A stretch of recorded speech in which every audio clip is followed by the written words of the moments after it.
when are you going to give me my stuff? When are you going to give me my blanket, my pillowcase? And it's like I bought a waffle maker, but not for him, it was for me. But since I was at his house all the time and I made breakfast like often, I left it at the house because I'm just like, well, it's like since I'm here practically every weekend, it's like I might as well leave it here because I don't make them at like my house or whatever. So, but then he refused. He was like, no, when you can drive, you can come and get it. And I'm just like, do you realize this is part of the reason I'm breaking up with you? Like, after I could no longer walk, I was literally crawling around the house for 3 to 4 months, or closer to 3.5, literally. And back that, like, when I first couldn't walk anymore, I asked him, can you bring my blanket? I have a temperature disorder, so it's like one reason I took my blanket over to his house because he has terrible heating. And so, especially at night, especially during the winter, I needed my blanket. And I bought this blanket while I was working on my master's, so it means a lot to me. And so, to some people, they're like, a blanket? You sound like a child, but I don't really care. It's like when I was working on my papers, and I remember I was at Kmart and it was on sale, and I was just like, oh my gosh, it's so cute. And it warmed me up during my while I was writing my papers, while I was taking my tests. That blanket was with me. So it means a lot to me because when I see that blanket, it's like not only did I finish one master's, I finished two, and with a learning disability. I busted my tush off. So symbolically, that blanket is kind of evidence of, or maybe not evidence, but it's just a little something that I know that I had through the hard days. And back in November of 2019, he refused. He was like, no, after your surgery, after you're better, you'll come and get it. You'll be able to drive, or you'll be back here anyway. So you won't need to, like, you don't need me to drop it off because after your surgery, you'll be back at my house anyway. But then that didn't happen, and the doctors are like, something else is wrong. Oh no, you won't need it. Like, once they figure it out, you'll be back at my house. And I'm just like, but I need my blanket. It's the winter time. I'm getting cold. Like, I would like my blanket. And he refused. So after, like, with the whole breakup and stuff, I mentioned, I was just like, you won't even give me my stuff. And it's like, you're mad at me for ending this, but whenever I needed respect from you, you refused. Like, you want me to jump when you say jump. But the very few times I've needed you, were you there? Did you have my back, or did you literally ignore your phone and stay on Steam to play video games the entire day until 11 o'clock at night? And then you lied to me and told me, oh, it's too late. I'm sorry. No, you were playing video games. You ignored me after you promised to see me. And then after, when the pandemic started, oh, I can't come see you. It's the pandemic. It's the pandemic. Yeah, but you had since around November 21st until the start of the pandemic. And it's like November 21st of 2019. He had months to see me before the pandemic officially started. And then he ignored me for months. It's like he refused to text me or call me for months. So he's still throwing, it's your fault. It's like, you won't even give me a chance. Oh, now you have all these issues. Now you have a problem with me. Oh, no, I've been telling him about these problems throughout the years, but then he would ignore me, or he blamed me, or he told me, I'm not a Prince Charming. I'm not a white knight. What do you think I am? Oh, you want one of those? And you would say something stupid, like trying to call men who are actual gentlemen, men who will actually have their women's back, something really stupid and degrading. And I knew it was a red flag, but then my dating life was awful. Men kept mocking me or like putting me down because of how I walk, like my then undiagnosed disability. So he was like the only guy that would date me back then. So he's still blaming me. He's blaming me some more, telling me it's all my fault. And it's just getting to a point where I'm just like, or because, I mean, he's even at a point where did you get these ideas to break up? Why are you ending it now? And like, it was kind of ironic because I was watching during the pandemic, I started watching Divorce Court, and it was so crazy how many of the husbands were treating their women like crap. And the sad fact is, a lot of them were doing the same exact thing that my ex was doing to me, episode after episode after so many episodes. And part of me was just like, you know what? Having this surgery and, I mean, this disability has been hell for me over like the years, but it's been a nightmare. It's been so many words. Because, yeah, remember, undiagnosed. But yeah, he kept blaming me. And then I asked him, I want my property. And I named another, I mentioned the business because he begged me to start a business with him. He begged me. But then he didn't have a dollar to his name. So then he asked me to pay for everything. After we start the business, because I'm like, okay, let me get the website together, let me like look up all the laws with it, let me take these classes, let me do, I was doing so many things. So guess who, 6 months after we started it, because he even said, since I had to pay for a lot of it on my credit card with the interest, oh, don't worry, once our business starts getting big, once we start doing all this stuff, it's like every month we're going to just put a lot of the money on the credit card to pay it off in full. Don't worry, don't worry. 6 months after we started, he's not a good businessman. But yeah, he wanted to end it right then and there. And he didn't want to. He did. He told me it's over. And I didn't get frustrated. Well, no, I didn't show the frustration. But I told him I want that piece of property back. And he was like, that's all you care about? Yeah, gaslighting me some more. That's the only thing you care about? That's all you care about? Well, you didn't care enough to check up on me and see how I'm doing. You didn't care enough about my credit card, my credit score. And it's like I had to bust my butt off to pay that off. It's paid off in full.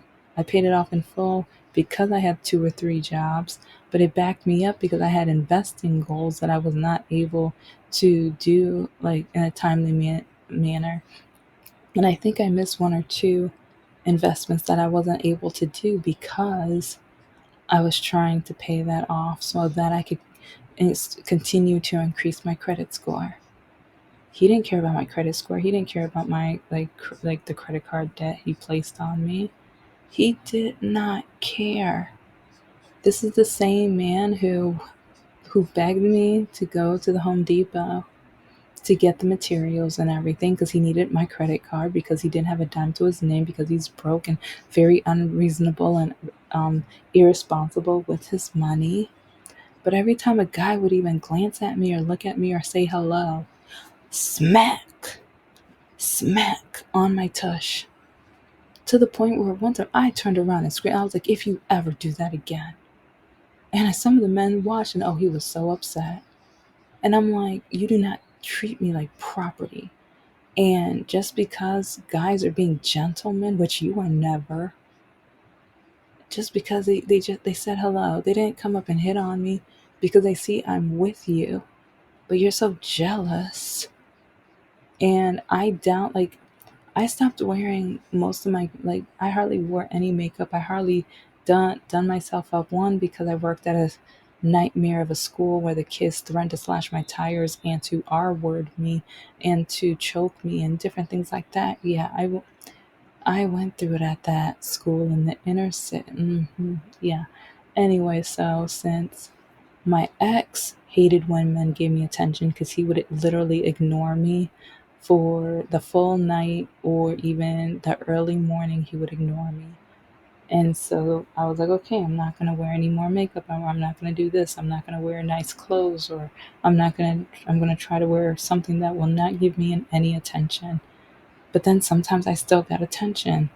Sometimes men still said hello or they loved my smile or whatever, but they didn't go too far. I mean, sometimes women would wave or say hi to him.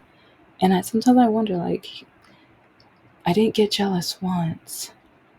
So if I'm not having an issue, why are you having such an issue? If I'm with him almost every single weekend, it's like the only reason I'm not with him during the weekdays is 2 or 3 jobs. I mean, during the summer, he would tell me to come over, or like the weeks off that I had, like spring breaks and winter breaks, he would tell me to come over. You can come over. You're not working. You're not doing anything, so you need to come over. But whenever so I say all this because, like, the text messages he was giving me, once he realized I was through, we were done officially. He's blaming me over and over again. And he's telling me that, oh, you're just now having issues. No, I've told you about my issues. I've told you about, and then your youngest daughter's a nightmare, an absolute awful, dreadful nightmare, in my opinion. But I've said the proof. Is like, if you guys haven't listened to that breakfast pancake episode, go listen. That's only one. I think I've got 3 or 4 episodes that prove my case. This is the little girl who kicked the dirt in my eyes on purpose, then ran to the restroom, locked the door to see if how long I would have suffer with that dirt in my eyes. But yeah, she wasn't that smart because she forgot the kitchen has a sink too. But anyway, it's like, I'm telling him how I'm not going to deal with this anymore. I'm telling him different things, and he's just blaming me and blaming me. Well, we need to have a sit down. We need to do this. Once you're better. And he was like, you keep saying once I'm better. You can't come over here for once. You can't come over here to sit down and talk. Like, that's it. Like, you always want me to do the work. You always want me to bend over backwards, and then bend over too, but you always want me to bend over backwards just to cater and make you feel like you're the king, while you treat me like garbage.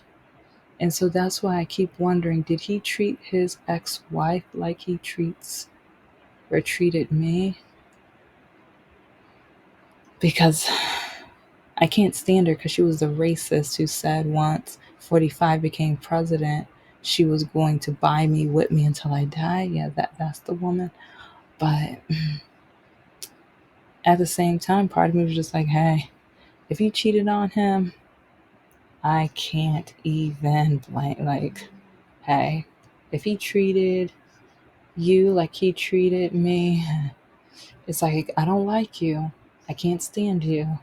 But at the same time, at least it's like you took one for the team. Like, yeah, it's like at least you were able to. Um, I don't know how to phrase it. Like, I don't know. It's just part of me, just like, you know what? At least she was able to, maybe knock down his ego a little bit. Because I think, because even after his divorce, his ego was still so big. He still thought he was just so highly favored in everything, in so many aspects. Even though he had not a dollar to his name so many times. So many times he needed me to pay for dinner for him and his daughters. for him and his daughters. You do not know how much money I spent on his daughters. His daughters don't know how much money I spent on them. I like even at the end of the relationship, the oldest daughter would take out things like, "Oh, we're gonna play with this and that," and I'm like, "Oh, it's like I'm so glad you used those." And they're like, "What do you know about these?" I was like, "I'm the one who bought you those. This is before we met you." I was like, "I know. I would see them; they were on sale, and I bought them and I gave them to him, and he gave it to you." And the youngest daughter, oh, after that, she wouldn't play with or use it anymore. And I was just like, you know what? That's worth it. That's all the petty I need. You don't want it because I bought it? That's fine. After all the bruises and stuff you placed on me and kicking and destroying my property, you know what? You're punishing, like, in my eyes, it's kind of like you're punishing yourself with not being able to use something just because I bought it. Perfect. So, but anyway. Okay, so if you listen to the novel part in part 3a, here's the final portion of the novel. Because, yeah, it was a big deal with my novel, my goals, my dreams, especially since he knew about my trauma. So here's where it really hurt. But at the same time, it made me know that it was the right thing to do, it made me know that I wanted absolutely nothing to do with him other than him giving me my property. I want my property back. And he was so upset with that. But when it was over, guess what he offered to do in order to keep me? Guess what he offered? All of the sudden, he offered to read my book.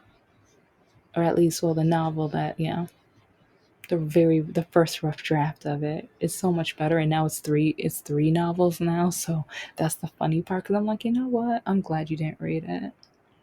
Because once I publish it later this year, oh, it's going to be delicious. Petty tastes delicious. Especially, he forgot that I'm petty. And so, I know he will never read it. But the thought that if any of his family members find out and then they read a copy, they are going to fall out. It's like after I publish it, I'll tell all of you guys. But there's going to be things where they're going to lose their minds and they're going to, like, they probably hate me already. I don't even care. It's like, sprinkle a little hate in the petty, whatever. I'll still eat it. Tastes delicious, whatever. But he told me he'll read my book. So he knew how important that was for me. He knew how I needed that support. And especially, he always said he will never marry again, but he wanted to be with me for the rest of his life. And since no one else wanted me, and since my walking was getting better, I settled with that because my mom kept telling me over the years since 10th or 11th grade, I think it was late 10th grade, as long as you walk like that, no one's ever going to want you, love you, or marry you. So I stuck with him because I thought he was going to be the last person, the last chance I had in being in a long-term relationship. He may not ever marry me, so my mom would win with that one, but I was determined to at least prove her wrong in one of those areas. But after my surgery, after the pain, after the hurt, after the way he hurt me, after he treated me like absolute garbage, he treated me like absolute garbage, but wanted my money, wanted me to feed them, wanted me to cater to them, but treated me like garbage. Yeah.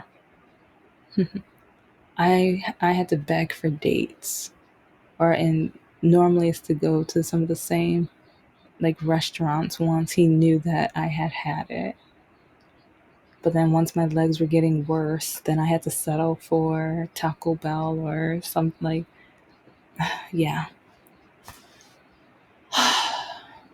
But yeah, he would only read my book when he realized that I was done. And I think he really knew it was over by that time.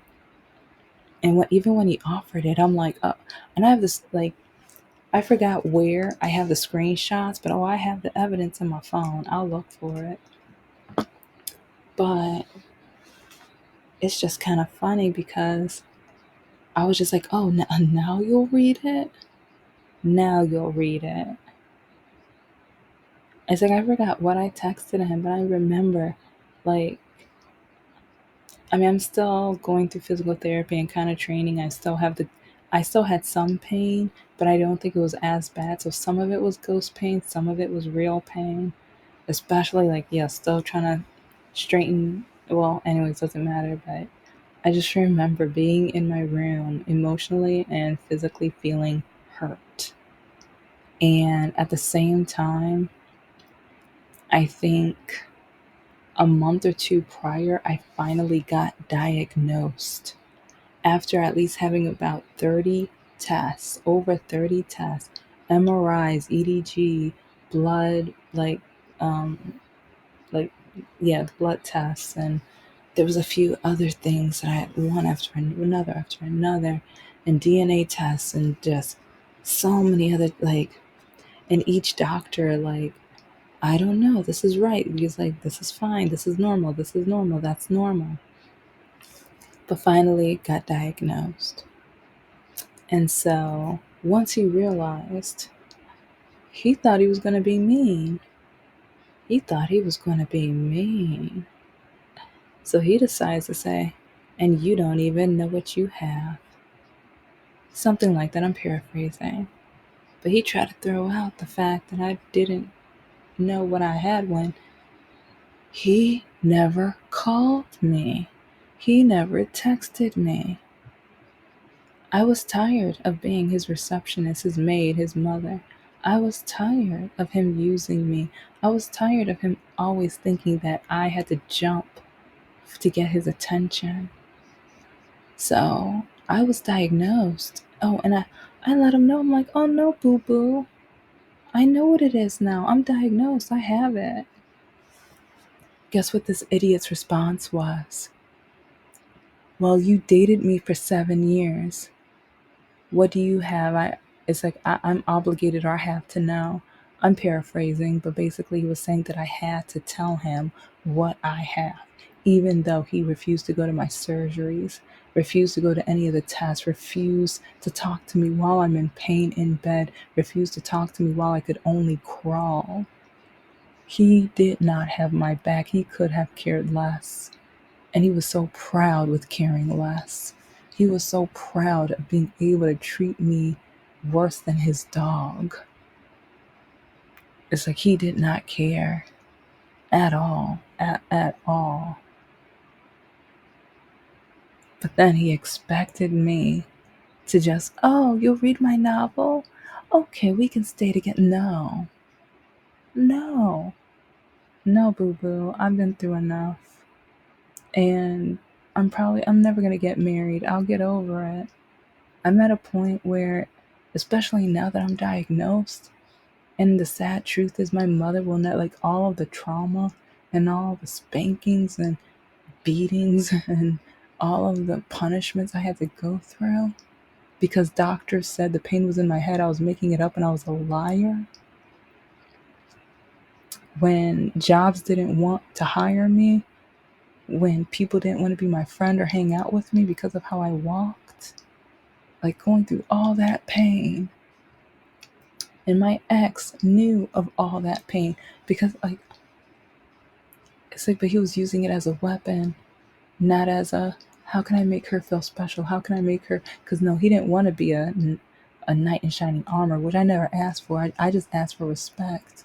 I just asked, like, I remember even telling him, I want the Mrs. Obama, Mr. Obama relationship. And I described it, and he laughed at me. And yeah, I should have broken up with him then, but I was still scared. I was still scared. But yeah, he didn't think much of me. And now that I'm diagnosed, now that I'm free from him, I'm still working on loving myself, but I'm at least going to respect myself and not allow me to be in a situation where I don't feel appreciated, loved, respected, and like I'm human, because he never treated me like I was human. Never. With my creativity, with my love for just creating and doing things and trying to think outside the box. And then also, I wouldn't like, and he laughed at me about investing. He would tease me or laugh at me about it. And I'm just like, you never have a penny to your name. You always need to borrow money from me. But now that I'm investing so that I can make sure my future is safer. But now you're putting hate out, like you're laughing at me, even though like saving money could actually help. And even though you keep asking me for money, but you're mocking me for investing, you keep wanting me to pay for food, but, and at the same time, he's blaming me for the breakup. I'm going like, and he doesn't know I was still going through a nightmare of stuff. Still, like, till this day, I have to go through physical therapy and I have to go through so many things. And he didn't care. He didn't care. He just wanted to be able to use me.